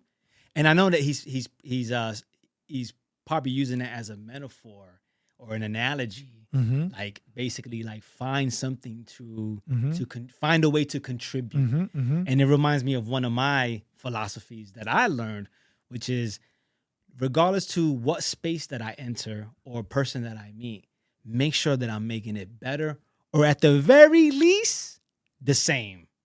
You know what I'm saying? But never leave someone or a space worse. Mm-hmm. Now, I'm not perfect. I've had relationships with women that maybe didn't work out. They might tell you, no, I'm whatever, right? I'm just saying, for me, a universal principle that I strive to live by is anyone that I come encounter with, and any space that I encounter or occupy, I'm either going to leave it better or at the very least the same. So it's like these little things that we picked up in our journey of life, right? That we resonate with. You know what I'm saying? So and that's how I strive to live my life. And, you know, so, and you mentioned mentorship. I always say, just from studying history, right? Studying how the indigenous people lived. And when I say indigenous, I'm grouping them up in the original man. Mm-hmm. You know what I mean? Hunter-gatherer. Correct. Thank you. Mentorship was a part of life. It wasn't this thing that you had to look for, hire somebody. It was a part of life. The men were with the boys, teaching them the ways. And as someone who has studied success, whether it's books or the people that I know or through my podcast, one thing that I see in common out of many things, somewhere, somehow, there was a mentor. There was somebody involved. You know, for me, a lot of my mentors are I never met because they were through books. You know what I mean? Like I mentioned Tony Robbins. You know, he was a mentor of mine. He don't even know me, but he was a mentor of mine. Sure. You know, John Maxwell. You know, in terms of leadership, I learned a lot of qualities about leadership through John Maxwell. He was a mentor of mine. So I think the best mentorship, though, is like face-to-face, like doing something. Sure, you know what I mean? Yeah, so indeed. So in the military, man, it's like that's like a huge part of why we're such a strong military, because that is pretty much ingrained from like an early stage. Like mentorship, there's mentorship programs and that kind of thing. And ultimately, it's just like someone sees a little bit of themselves in you. Yeah. That's kind of like where it starts. You know, they see a little bit of themselves in you and they just want to kind of like, but then it's also up to you as the mentee to take heed. Because if you don't, like ultimately you're up to your own choices, right? You're up to your own where you decide to put your both feet, That's why we have to be, a term that I learned in personal development world is be coachable. Some people they choose not to be coachable.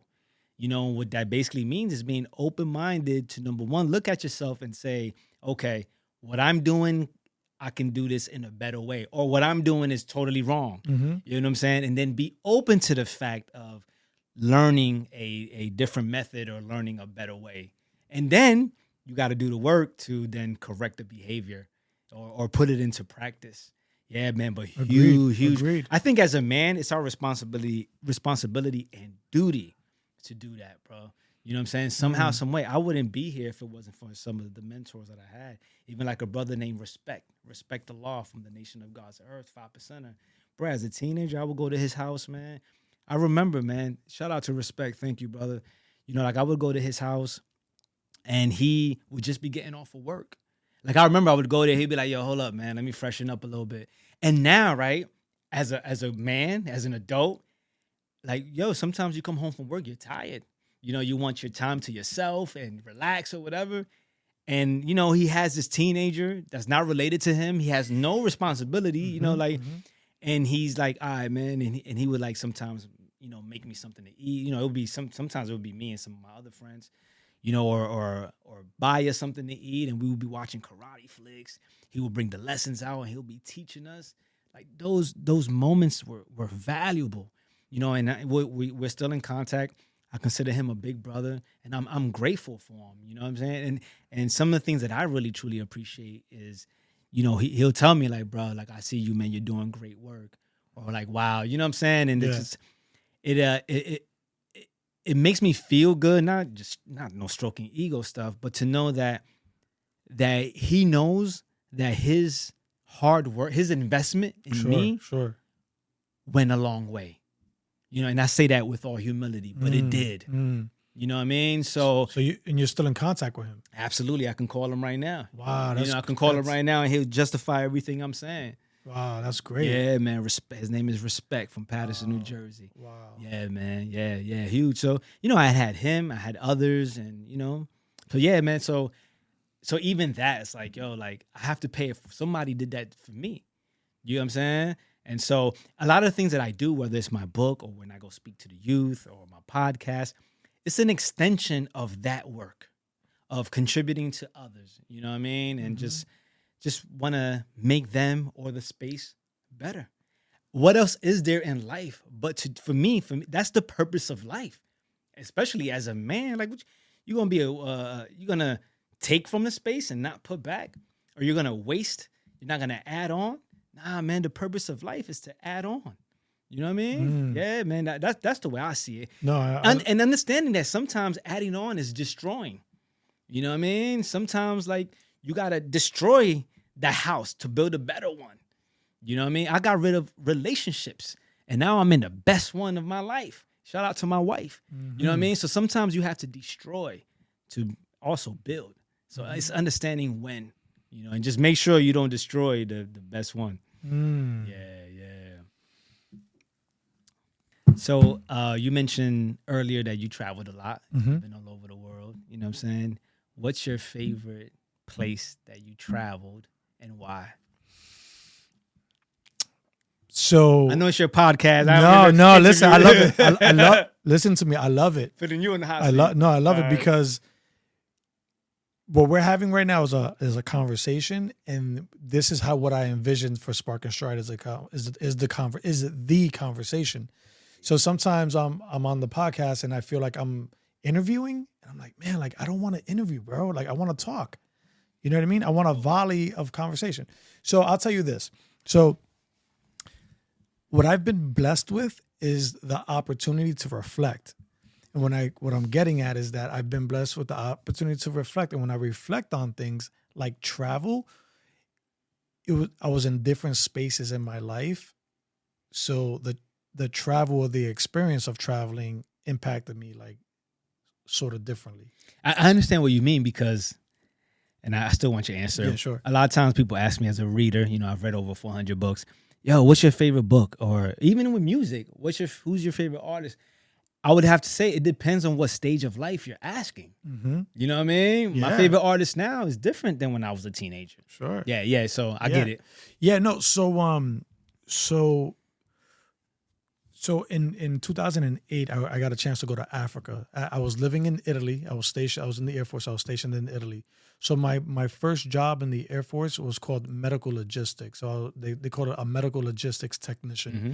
And you start out working in a warehouse, sweeping up and inventories and that kind of thing. And there's all these different other sections of it, So one of the primary responsibilities is we're responsible for what's called WRM, War Reserve Material. Mm-hmm. And this is ultimately like mobile hospital units. Mm-hmm. They could be 25 bed, 50 bed, 100 bed, 200 to even like a 500 bed hospital that we would deploy.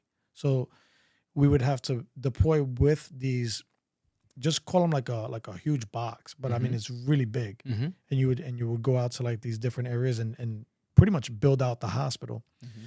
So I was fortunate enough to get the opportunity that while in Italy, I went with a team of people from Italy to Africa in 2008. Which part of Africa? Mali. Okay. I went to Mali, Africa, and what we did was we worked with the Mali military and we trained with them, because one of the main things at that time there was that in Mali they don't have like an ambulatory service the way we have. Mm-hmm. So one of the first things we did is we did an exercise with the Mali military, and we replicated like turned over like a car accident, like a bus turned over, that kind of thing. So we built out this hospital. We worked with the Mali military.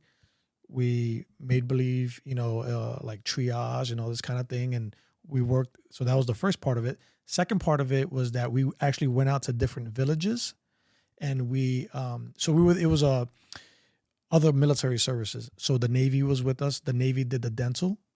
The Air Force, I was in the Air Force. We did the medical. The Army did the vaccination of livestock, and the Marines worked with the gendarme, which is like the like military police kind of. Mm-hmm. They did security. So it's kind of wild, right? Because till this day, True, when I reflect back on being humble, grateful for what we have, I think Africa, Mali. Dude, like the fact that we could I have an outdoor shower, bro. Come on. Like, you know what I mean? The fact that we got running water like that, and I got plants in this outdoor shower, and like we could kind of like bask in the sun and rinse off from a day at the beach, right? Yeah. But for me, it's way more than that. For me, it's like, oh wow, we have like running water and we have electricity and these kinds of things. So they housed us in like the largest hotel in Mali, and what would happen is we used it like as a command center, and that's where we had all the computers up. That's where we had the storage for our medications and that kind of thing. So every morning, we had 2 buses where they have us housed in like this, like the biggest resort in Mali. So what's happening is like every morning, this is after, so the first week was dealing with like the military and helping them like with the triage. We were part of like this military parade. So the second week, now we're traveling out to these remote villages, and we're getting on a bus early in the morning. And bro, like think like Coming to America. Think Coming to America when King Joffrey comes looking for Hakeem. You know what I mean? Like that. Like, so we're moving like that, dude. Like bus, what was it? It was like Toyota Ford Runners. So it's like, so it's the bus, it's 2 buses.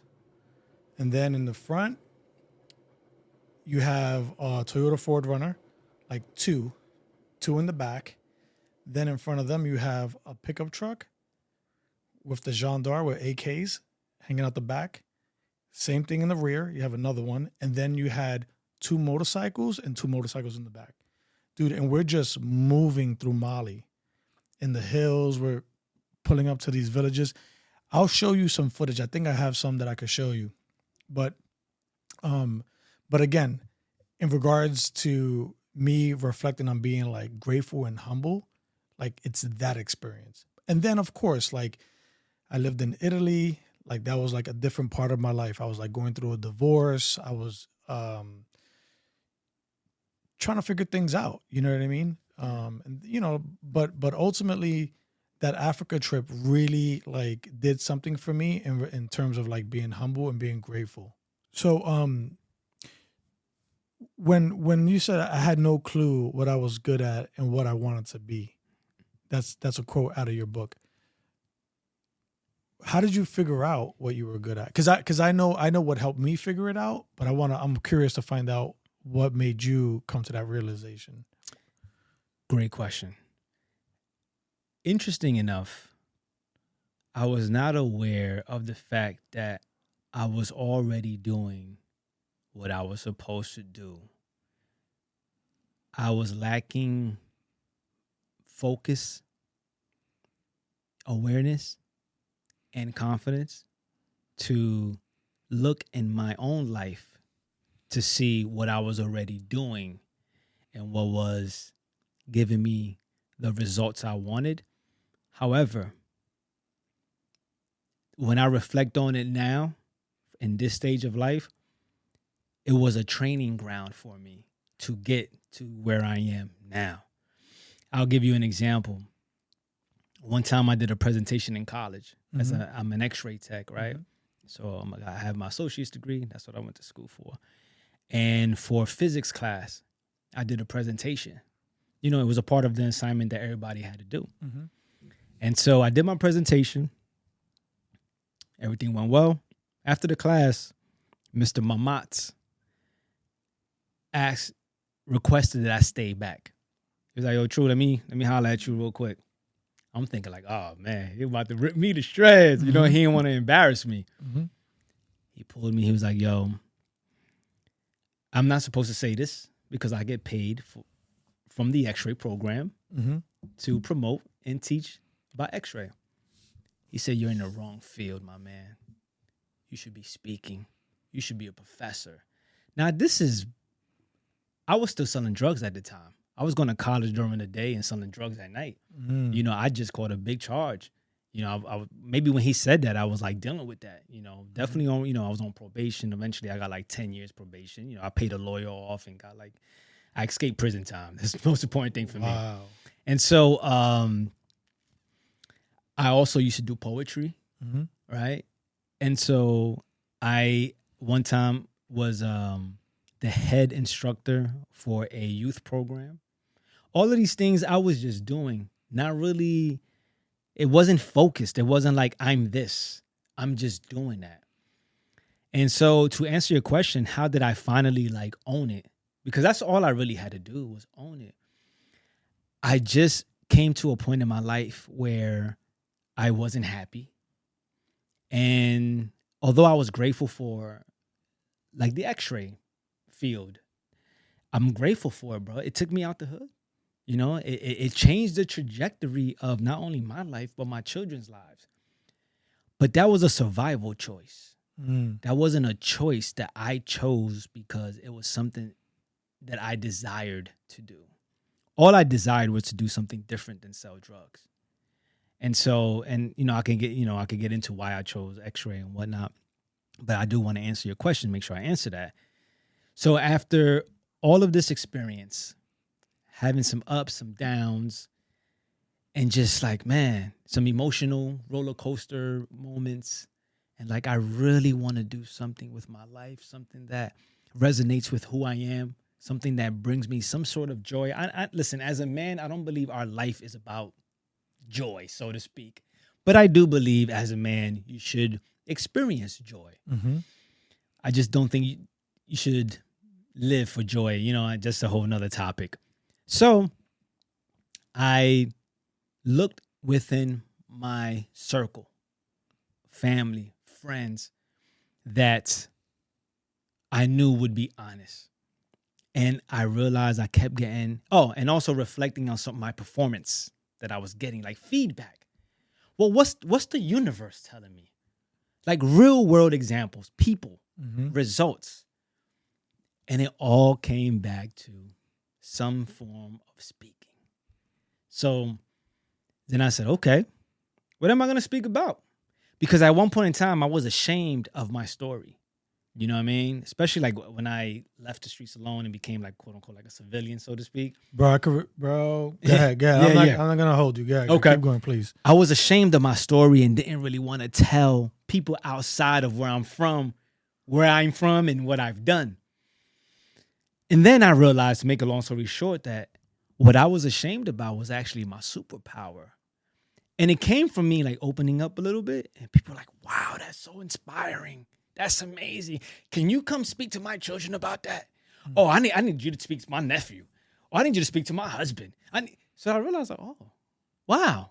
You know, like what I was ashamed about actually is getting me accolades. And, you know, it's actually putting me in positions to use my story not only as something to get me further in life, but also make a difference in life for others as well as myself. And so I think that it was a lot of life experience. And man, for me, it was the long way, bro, because I wish, like when I see people who are clear and they're young, what they want to pursue, I'm like, yo, hats off to them. Because for me, it was a lot of ups and downs, taking the long way when there was a shortcut and all of that. But ultimately, I think that I was the one getting in the way. But I have to also acknowledge, though, that was a training ground for me. The long way was a training ground. Like even when people say, True, you speak so well, they don't understand that poetry helped me. They don't understand that reading helped me. They don't understand that leading the youth program helped me. You know, I was a part of an organization called Extended Black Family Movement, and we had to hold meetings, and sometimes it would be my turn to run the meeting. College. Like all of these experiences were molding me and shaping me, and I'm still being molded and shaped, you know. But to answer your question, how did I discover my purpose? Number one, I finally looked. I had to look. What is my purpose? Ask, what is my purpose? And then look at the feedback. What is the universe telling me? You know, what type of results am I getting? And then I've done a lot of things.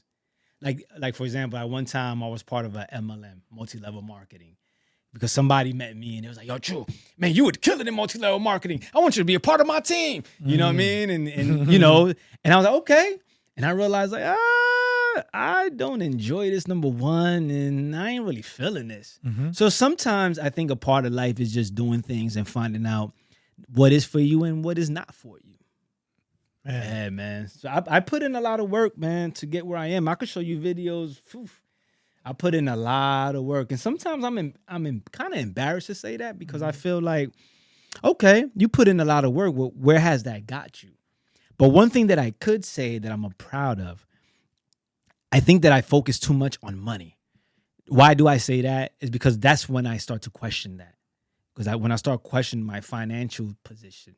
But when I look at another form of wealth, which is impact. You know what I mean? Like, as a matter of fact, to this day, I could show you a text message, pull it up right now for your listeners, where somebody said, wow, True, thank you for, you know, how you impact my life, So I'm learning and have to remember that, number one, money isn't everything. Social status, not that I'm looking for social status, I'm just adding that one. Social status isn't everything. You have to be clear on what is wealth for you. And I got into this not with money being the first intention. It was to make a difference in my community.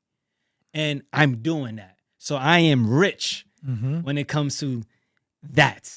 You get what I'm saying? But now, right, so I can create a bigger impact and also do this without any distractions, right? Working a 9 to 5 and all of that. This is actually more work. People don't even know. A 9 to 5 is easy compared to this type of stuff. I am now figuring the money piece, though. Because money's important. I'm a man. And part of a man's role, a woman's role too, is to provide. Mm-hmm. You know what I mean? It ain't about being a creator and you ain't taking care of your financial responsibilities either. Mm-mm. So it's finding the harmony within all of that. I always say this quote, the two most important days of your life is when you were born and when you discovered why. And I am grateful that I've discovered why. Man, that's great, man. Thank I can you. relate. Thank you. I can relate, man. I can. And you know what? I'm sorry not to cut you. You and I mentioned earlier, and before we even turn the mics on, how this is sort of like a young man sport. And I was even like at one time embarrassed to say like, yeah, at this stage of my life, I'm still doing these things, right? There's a place for us, and I'm gonna tell you why I say that. People now more than ever are looking for seasoned men for wisdom. And you and I, as both of us being in our mid-40s, are that. And not just because of age, but because of our experiences. So even though this may seem like a young man sport, there's a role in positions where we are desired and required to fill. You get what I'm saying? Mm-hmm. So, yeah, man, we're getting to it. And I'll add on to that because when we were talking about that on the beach, I was driving. This came to me as I was, I told you I in any case, the topic came up. And I was thinking to myself, you know what, man? Like, whoever's listening to us right now, because I have people who listen. And it may not be millions, but I do have people who listen. I do have people that watch. They're going to grow with us. You get that part? Absolutely. Like, they're going to grow with us. Absolutely. You know what I mean? And here's where we go wrong. Where we go wrong is if we don't continue to grow within ourselves.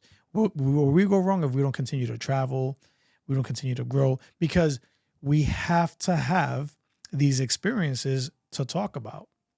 You know what I mean? Mm-hmm. Like if we're not doing it, then we're almost silenced in a way, because it's kind of like, oh, I heard that already. I heard that story already. I heard why he joined the military. I heard about Africa. But what about what comes next? What's the new stuff that comes up? Yeah.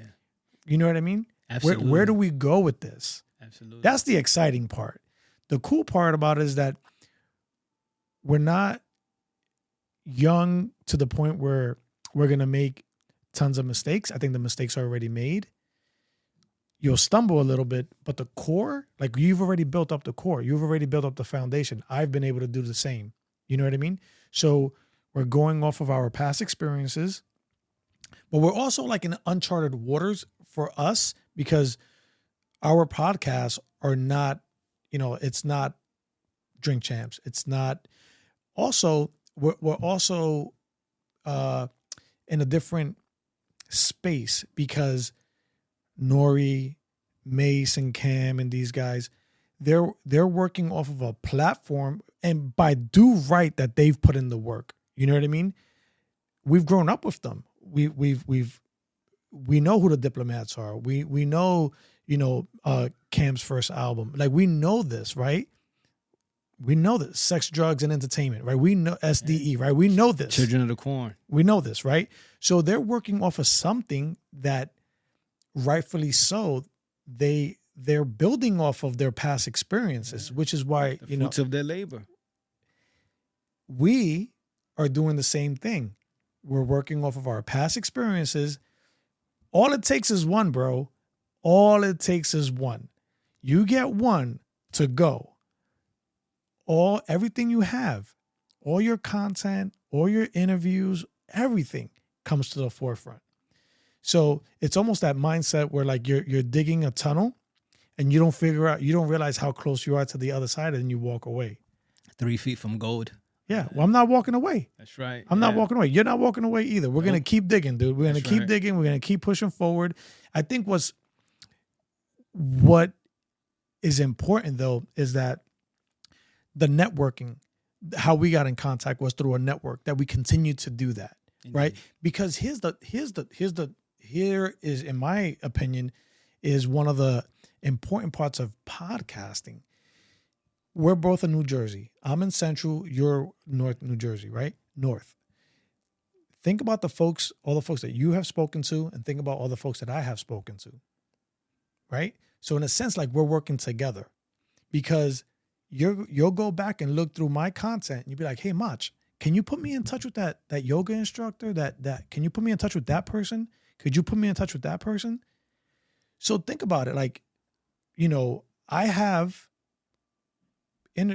spoken to and there's a lot of stuff that hasn't even been released. Right? Mm-hmm. So you get that, how we're kind of like using each other's, platform. We're helping each other. Yeah, and and for me, what's so dope about that is coming from the space of like the streets, and I haven't been in the streets since 2006, mm-hmm. right? But it's so part of who I am, that sometimes I use reference points. So what's so dope is that a lot of times I saw people on the same block beefing, right? Or even go to war because they pumping the same product, right?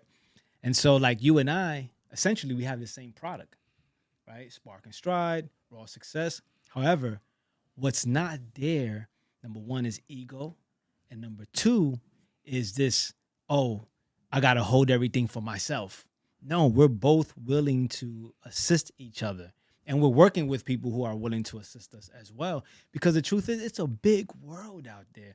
And that's one thing that I do appreciate about social media, where it's like, you can find your tribe being yourself.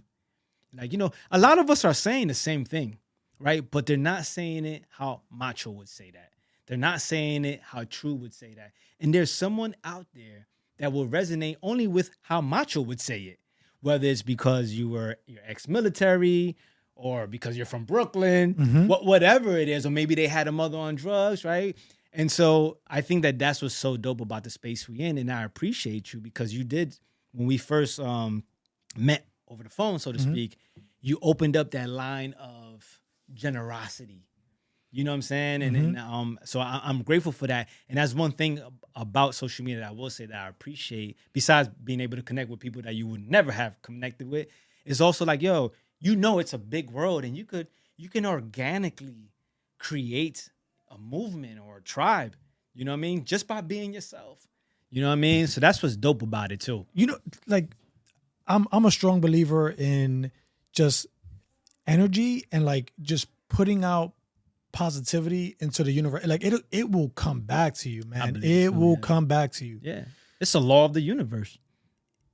True. Like someone could see this podcast. Someone could see this banter between us going back and forth.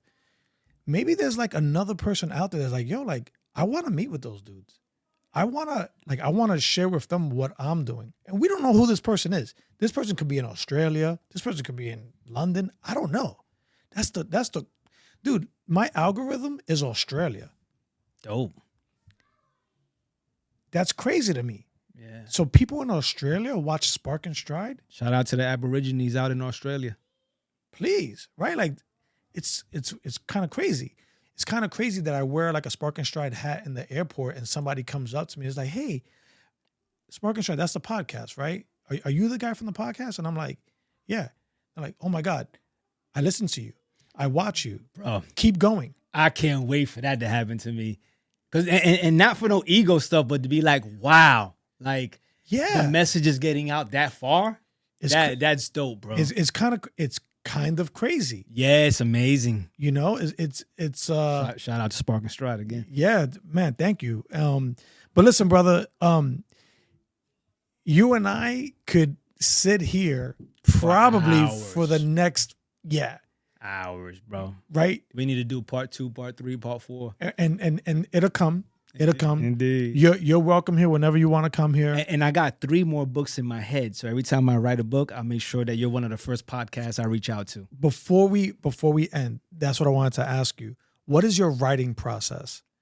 Because I'm working on a book right now. But what's your writing process? I'm going to tell you what my writing process was, because it's going to look different the next time. Okay. Right? So I'll tell you how this book came to be. Because there's some mistakes that I did along the way, just like anything in life, right? You when you know better, you do better. So with this book and specifically, I had to, as a busy man, right? I got a family, I work, I got side hustles, right? All types of things. I would time myself a certain amount, like let's say I'll put the timer on for 15 minutes and then start writing, right? So this book, let me say this first. When I submitted the manuscript to the editor that I worked with at the time, I went through like 4 or 5 editors. That's a whole nother story. But at the time, the book that you see now is not the manuscript. You get what I'm saying? It went through a process of refinement. You know, like, for example, when I wrote the manuscript, one of the first questions she asked, she was like, yo, what are we doing here? Is this a biography, autobiography? Is this a self-help book? What are we doing? And so I had to tell her, oh, okay, this is a self-help book. So she was like, oh, okay. So now we knew, you know, what to take out, what to add, what needed refining, right? But the process was like this. I want to write a book, right? Boom. Okay, what's the book going to be called? I had the title of the book. That I didn't know that. And that made sort of like a way for what's coming. And so I would just, you know, every day make sure, whether it's 10 minutes or a half hour. Sometimes I had the luxury of doing an hour, not that much. I would just crack at it and just, you know, just go in and type the words that were in my mind. I also had some notebooks filled with thoughts as well. You know, I got like a lot of notebooks in the house, man, like written old school. With some of my composite. Correct. With some intellectual thoughts, feelings, and things of that nature that I also included within the writing process. Without going into boring details, what I do want to say to the people, because a lot of people ask me, yo, how'd you write a book? I want to write a book. You got to be intentional with how you invest your time. Everything could get done that you want to do in life. You just have to be intentional and use the resources that you presently have. Whatever it is, whether it's a pen and pad, a keyboard, or old school typewriter, or your little cousin's phone, whatever it is, just use it and use your time wisely. And so that's what I did. And then you got to have patience and don't compare yourself to people. Like, your life looks different. That's a mistake that I've did in a lot of the things. And sometimes I have to remind myself of that. I got in the habit of comparing myself to other people's process or other people's lives, you know, and the thing is, their life isn't mine. You know what I'm saying? I think people have to remember that. So you find it in your life of what works for you. So I would time myself. And then I took a course called Speakers Boot Camp that also included sort of like a course for writers as well. Shout out to Dr. Chike Akua. It was in Atlanta. And so that helped me too, because what that did is sort of gave me like a skeleton of how to write a book. So then I took that, and because I was still writing the book when I took that course. So then what that did was, so when I took that course, I then came up with the titles. And then I started to plug things in. Because all I did at first was just write. You know what I'm saying? Just writing, you know. And so the editor asked me what type of book we're doing. So you got to be clear. What kind of book are you writing?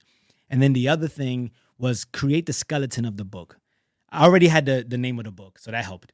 But like the titles, because the titles would then tell you what to write about. And then you have to be diligent with editors and what type of editors. Let me say this too. A lot of people say, well, True, I don't write well. Fam, I went to Eastside High School in Patterson. If you've seen the movie Lean On Me, that's the high school I went to. Number one. Number two, I'm not a good writer either in terms of punctuation and grammar. And the way I speak now, I worked on myself. I purposely extended my vocabulary and worked on my vernacular. And like I challenged myself not to curse. You know, these are things that I do to become a better speaker and a better writer. You know, when I would read a book, I would look up the word. If I don't know the definition of it, I'll look it up. And so don't let that stop you. That's why you have editors. So your purpose is to get the book out. Editors, their purpose is to edit. So allow that person to manifest their purpose. Allow that person to manifest their dream, which is to edit your work. Hire an editor. You can go on Fiverr. That's where I found 2 of them, right? And so I suggest also I haven't met an editor that does it all. they probably exist and I probably can't afford them in this moment. Maybe I could, I don't know. But I had like a editor that worked on the flow of it. I had an editor specifically on punctuation and grammar. And then I had an editor towards the end that sort of just like make sure that the book made sense and put everything together and plugged in all the holes. So even with the book, there's a team work effort. It wasn't true. Like, listen, my wife helps me edit Instagram captions. You know what I'm saying? Like, I'm good with coming up with content, but punctuation and grammar, you know what I mean? Like, I need to work on that. You know what I mean? And right now, I don't have the time to work on that. It's just easier for me to get help and focus on what my skill is, which is to come up with the content. And then somebody else could come in and, make it refined. Sure. That's what they do. So my writing process is time myself. You know what I mean? First of all, you got to have the material, and the material is in my head. So, and then you just got to time yourself, and then you do have to know when to end, because I could have kept going. Sure. You know what I mean? And so you do have to have like, okay, this is enough, and then understand that you can write more. You have your whole life. And so I would say, like, in a nutshell, in a simple version, that's my writing process. Now it would look a little different. Wow. Yeah. Dope, man. Thank you. Thank you. Dope, bro. I appreciate you, Dope, bro. This So was fun, dope. man. Yo. I enjoyed it, bro. Oh, man, this was great, dude. Thank you for the merch, too, man. All day, man. I'm definitely going to represent with my Spark.N.Stride hat. You know what I mean? Yeah, just Spark.N.Stride socks. Feel me? Yeah, man. I appreciate you. You know, man, I can't thank you enough, man. I can't thank you enough for taking time away from your family, Thank you. from your schedule. Shout out to my wife. Absolutely. Shout out to your wife. Everything that we're trying to do requires the support of all these people that are intertwined into our, like, the fabric of our lives, right? Our wives, our kids, work, all this stuff.